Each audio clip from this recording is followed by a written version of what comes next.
नमस्कार मित्रांनो, नवरात्रोत्सव सुरू आहे.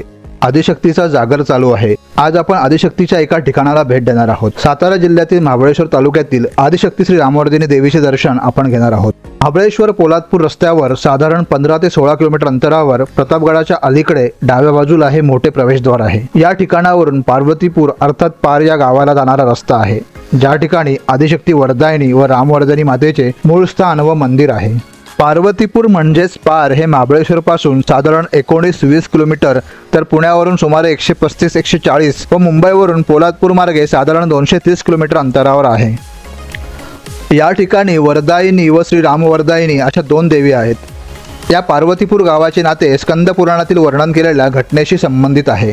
स्कंद पुराणाच्या सह्याद्री पर्वामध्ये पहिल्या व दुसऱ्या अध्यायात वर्णन केले आहे. सृष्टीच्या उत्पत्तीच्या वेळची ही घटना आहे. त्यावेळी महाबळ व अतिबळ या राक्षस बंधूंनी त्रिभुवनात सर्वांना अत्याचाराने त्रस्त करून सोडले होते. सृष्टीला अभय देण्यासाठी प्रत्यक्ष श्री ब्रह्मा, श्री विष्णू, श्री महेश यांना युद्धात उतरावे लागले होते. श्री विष्णूंनी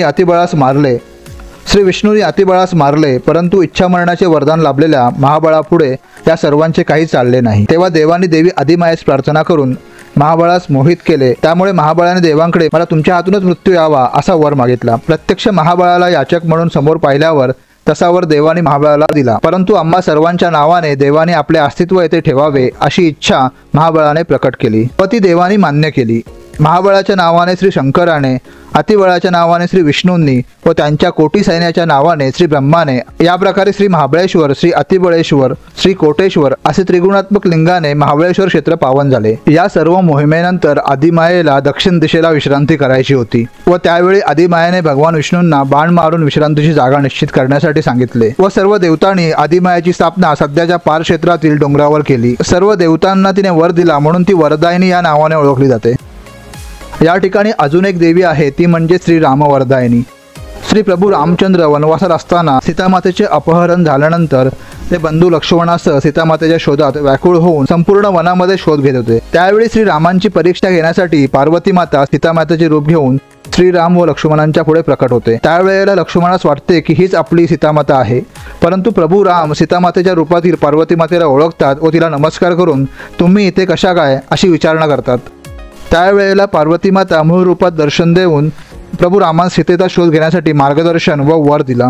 रावणाचा वध करून परतताना या ठिकाणी प्रभू रामाने पार्वती मातेच्या रूपाची स्थापना केली व रामाला वर दिला, यामुळे त्या रूपाला रामवरदायिनी असे नाव आहे.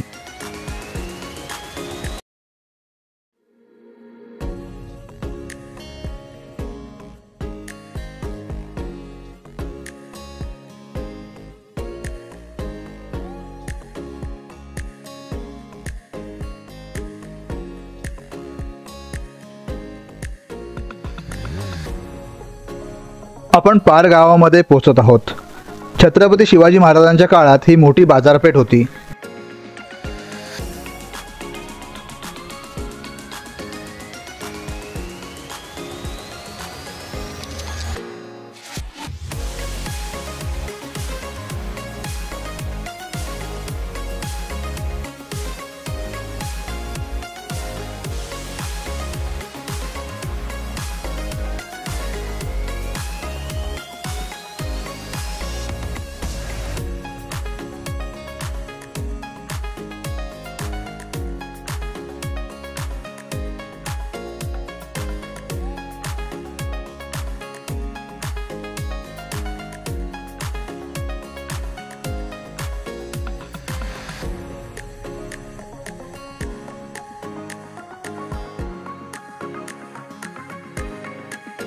आपण आदिशक्ती श्री रामवरदायिनीच्या मंदिराजवळ पोहोचलो आहोत.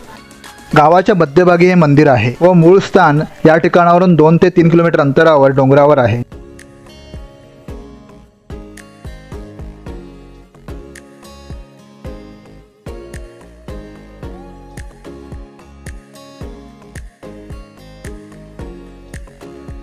पार येथे येण्यासाठी महाबळेश्वरवरून एसटी बसेसची सुद्धा सोय आहे.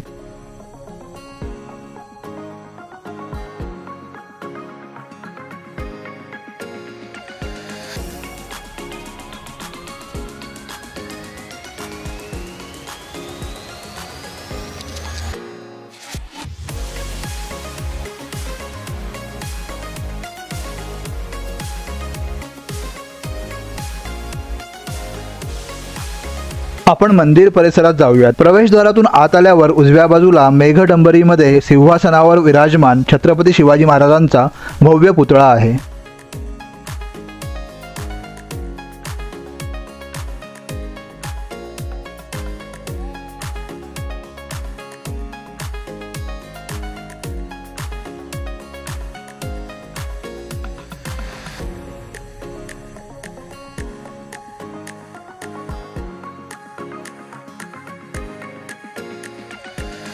समोर काळ्या पाषाणामध्ये मंदिराचा पुरातन गाभारा दिसत आहे।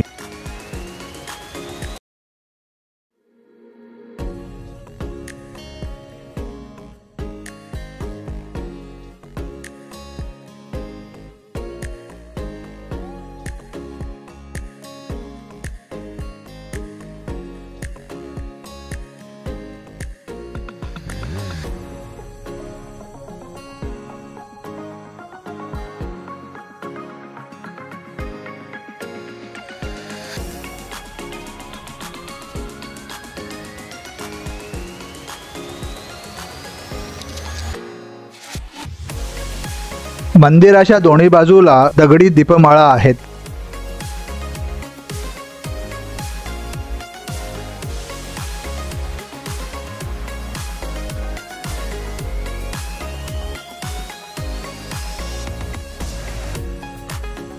या ठिकाणावरून तुम्ही संपूर्ण मंदिर परिसर पाहू शकता। या ठिकाणी पिण्याच्या पाण्याची व्यवस्था आहे।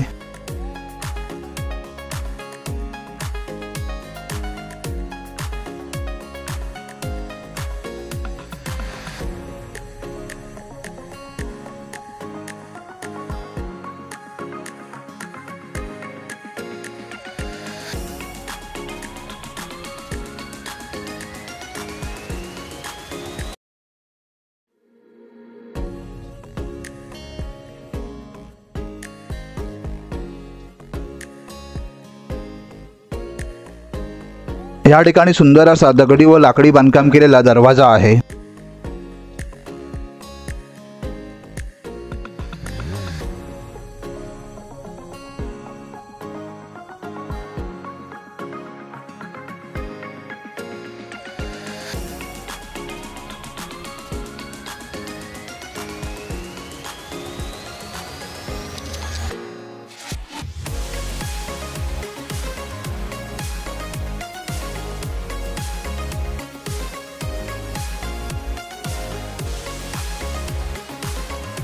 या ठिकाणी बगाडाची जागा आहे। यात्रेच्या वेळी या ठिकाणी लाट चढवली जाते।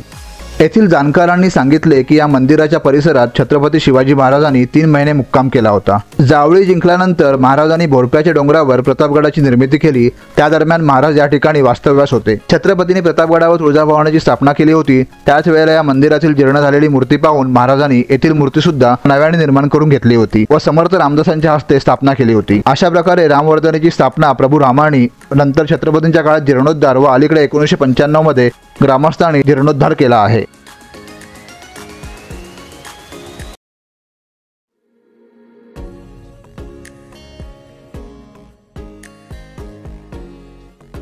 मुख्य मंदिरात मोठा सभा मंडप आहे। समोरच नंदीची पाषाण मूर्ती व यज्ञकुंड आहे।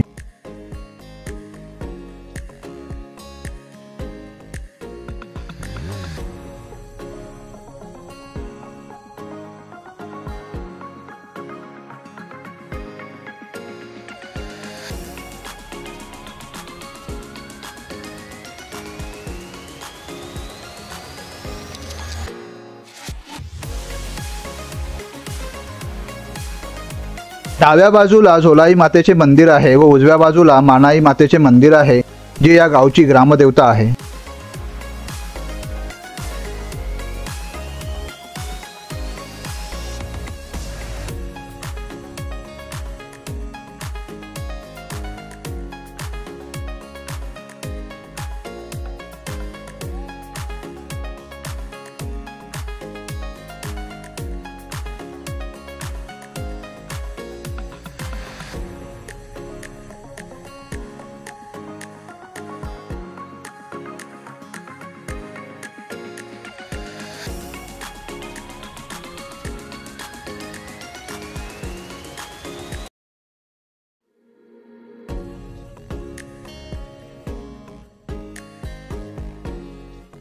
मंदिरात देवीची पूजा चालू असल्याने दर्शन थोड्या काळासाठी बंद ठेवण्यात आले आहे। मंदिराच्या गाभाऱ्यासमोर देवीचे वाहन सिंहाची मूर्ती आहे।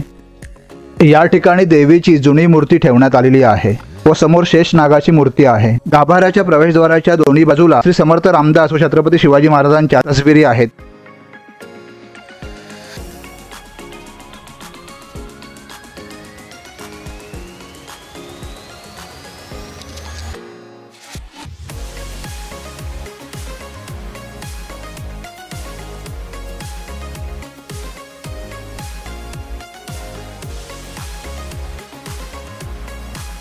गाभाऱ्यात लाकडी पुरातन बांधकाम आहे। या आपण सर्वांनी वरदायिनी व श्री रामवरदायिनीचे रूप डोळ्यात साठवूयात।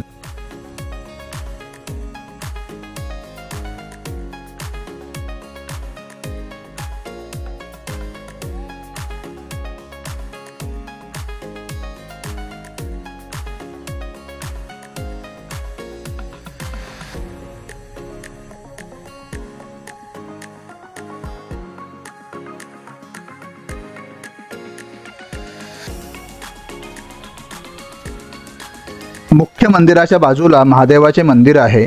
आपण दर्शन घेऊयात।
मंदिराच्या समोर हे भक्त निवास आहे।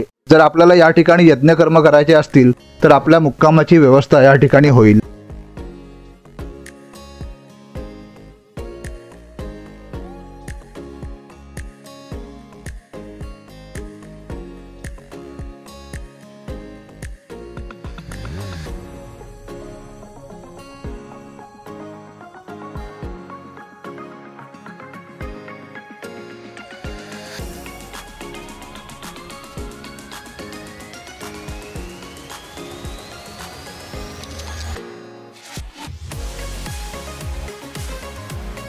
मंदिर परिसर खूप मोठा आहे। विस्तीर्ण पटांगण आहे।